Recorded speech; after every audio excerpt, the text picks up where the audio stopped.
మధుమేహం మహమ్మారి 12 ఏళ్ల బాలికను చిదిమేసింది. షుగర్ వ్యాధి బారిన పడ్డ విషయాన్ని సకాలంలో గుర్తించకపోవడంతో చిన్నారి ప్రాణాలు కోల్పోయింది. ప్రకాశం జిల్లా కొండేపి మండలం తాటాకులపాలెంలో ఈ విషాదం చోటు చేసుకుంది. తాటాకులపాలెం గ్రామానికి చెందిన కదిరి శ్రీనివాసరెడ్డి జ్యోతి దంపతులకు కుమార్తె మోక్ష హైదరాబాద్లోని 8వ తరగతి చదువుతోంది. పదే నీరసమని చెప్పడంతో హైదరాబాద్లోని ఆసుపత్రికి తీసుకెళ్లారు. పరీక్షించిన వైద్యులు షుగర్ ఉన్నట్లు గుర్తించలేకపోయారు. నీరసం తగ్గడానికి మందులిచ్చి పంపారు. అయినా బాలిక ఆరోగ్యం కుదుట పడకపోవడంతో తల్లిదండ్రులు ఆమెను స్వగ్రామానికి తీసుకెళ్లారు. మరింత నీరసించడంతో ఒంగోలు జీజీహెచ్కు తరలించారు. ఆమెకు షుగర్ పరీక్ష చేయగా 700 పాయింట్లు ఉన్నట్లు తెలింది.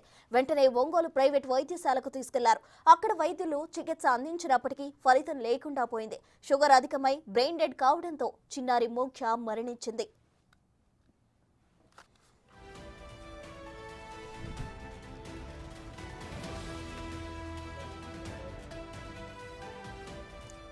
షుగర్ వ్యాధికి వయసుతో సంబంధం ఉండదని, ఒంట్లో నీరసం, అధిక ఆకలి, అధికంగా మూత్ర విసర్జన ఇలా లక్షణాలు ఉంటే ఖచ్చితంగా షుగర్ టెస్ట్ చేయించుకోవాలని డాక్టర్లు చెబుతున్నారు.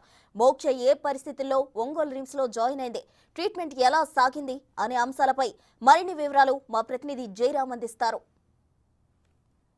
ప్రకాశం జిల్లా కొండేపి నియోజకవర్గంలో తాటాకులపాలెంలో విషాదం చోటు చేసుకుంది. 12 ఏళ్ల బాలిక షుగర్ వ్యాధితో అటాక్ అయ్యి చనిపోయింది. అసలు ఈ అమ్మాయికి ఎలా ఈ షుగర్ వ్యాధి అటాక్ అయింది, ఏంటి, ఈ అమ్మాయికి ఎటువంటి ట్రీట్మెంట్ అందించారో ప్రస్తుతం మనకి జీజీహెచ్ మనకు డాక్టర్స్ మనకు అందుబాటులో ఉన్నారు. ఒకసారి మాట్లాడదాం. సార్ చెప్పండి, ఈ అమ్మాయి మీ దగ్గర ఎప్పుడు జాయిన్ అయింది, ఎటువంటి ట్రీట్మెంట్ అందించారండి?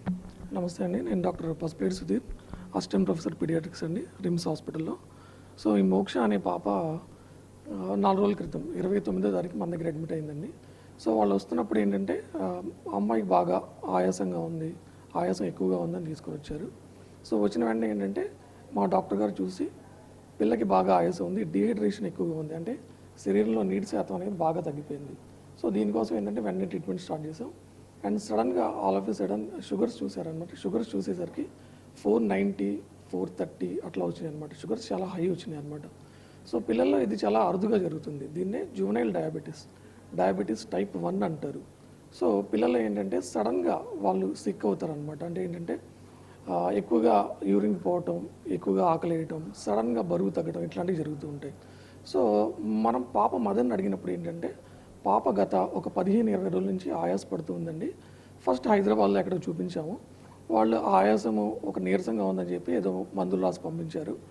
ఆ మందులు తీసుకున్నా కూడా తగ్గలేదు. ఆ తగ్గకపోవడంతో వాళ్ళు కొండేపి నుంచి రిమ్స్కి రిఫర్ పెట్టారనమాట. సో పాప వచ్చే టైంకి ఏంటంటే ఈ డయాబెటీస్లో ఏంటంటే డయాబెటిక్ కీటోఎసిడోసిస్ అంటారు. అంటే బాడీలో pH పర్సంటేజ్ బాగా తగ్గిపోతుంది, ఎసిడిక్ అయిపోతుంది అనమాట, ఎసిడోసిస్ అంటారు. సో ఆ కండిషన్లో మన దగ్గరికి వచ్చిందనమాట. సార్ ఇంకొకటి 12 ఇయర్స్ పాప అంటున్నాం. అంటే 12 ఇయర్స్లో షుగర్ అటాక్ అని దాదాపు ఎవరు అంచనా. కానీ ఈ షుగర్ వ్యాధి ఏజ్తో లిమిట్ ఉండదా ఏంటి? ఇది చాలా ముఖ్యమైన విషయం అండి. అందరూ గమనించాల్సిన విషయం ఏంటంటే సో షుగర్ ఓన్లీ పెద్దోళ్ళకి వస్తుంది అనుకోవటం రాంగ్ అనమాట. సో పిల్లల్లో కూడా షుగర్ వస్తుంది. దాన్నే టైప్ 1 అంటే జువెనైల్ డయాబెటీస్ అంటాం అనమాట. పెద్దల్లో వచ్చేది ఏంటంటే టైప్ 2 డయాబెటీస్, అంటే ఎక్కువగా తినటం వల్ల గ్లూకోజ్ ఎక్కువ అవ్వటం వల్ల పెద్దల్లో వస్తుంది. చిన్నపిల్లల్లో ఏంటంటే ప్యాంక్రియాస్ అనేది సరిగ్గా పనిచేయకపోవటం వల్ల వాళ్ళలో ఇన్సులిన్ అనేది కంప్లీట్గా ఉండదు. సో వాళ్ళలో ఈ షుగర్ అనేది ఎప్పుడు బయటపడుతుందంటే వాళ్ళు ఎప్పుడైనా వ్యాధికి లోనైనప్పుడు, అంటే చిన్న జ్వరాలు, చిన్న నలతగా లోనైనప్పుడు ఏంటంటే హాస్పిటల్లో అడ్మిట్ అయినప్పుడే వాళ్ళకి షుగర్ ఉందని కనుక్కుంటారు. అంతేగాని దాదాపుగా అందరు పేరెంట్స్ పిల్లలకి షుగర్ ఉందని కనుక్కునే అవకాశం లేదు. కొంతమంది పేరెంట్స్ ఏంటంటే రీసెంట్గా బాగా బరువు తగ్గిపోయారు, లాస్ట్ మంత్ బాగానే ఉంది, ఈ మంత్ ఒక 10 కేజీలు బరువు తగ్గిపోయారు, ఆ పిల్ల ఎక్కువగా తింటూ ఉంది, గత 15 రోజుల నుంచి ఎక్కువగా తింటుంది, ఎక్కువగా పాసిపోతుంది, ఎక్కువగా నీరసంగా ఉంటుంది, ఎక్కువగా ఇరిటబుల్గా ఉంటుంది. సో ఇలాంటి లక్షణాలు ఏమైనా కనిపిస్తాయి. సో ఈ పిల్లల్లో షుగర్ వ్యాధి గమనించడం అండ్ ట్రీట్ చేయడం కూడా చాలా కష్టమైంది. అండ్ వాళ్ళు లైఫ్ లాంగ్ ఇన్సులిన్ మీద డిపెండ్ అయి ఉంటారు. ఒకవేళ బతికినట్టయితే లైఫ్ లాంగ్ ఇన్సులిన్ తీసుకోవాల్సి ఉంటుంది అనమాట.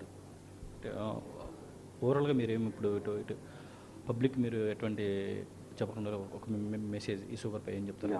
చాలా ఇంపార్టెంట్ విషయం. పబ్లిక్ కానీ మిగతా పేరెంట్స్ కానీ నేను చెప్పేది ఏంటంటే పిల్లల్లో కూడా షుగర్ వ్యాధి అనేది ఉంటుంది. టైప్ 1 డయాబెటీస్ అంటాం, జువెనైల్ డయాబెటీస్.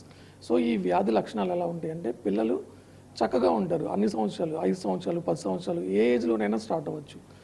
ఒక్కసారి డయాబెటీస్ స్టార్ట్ అయిందంటే బరువు తగ్గడం అనేది చాలా ర్యాపిడ్గా ఉంటుంది.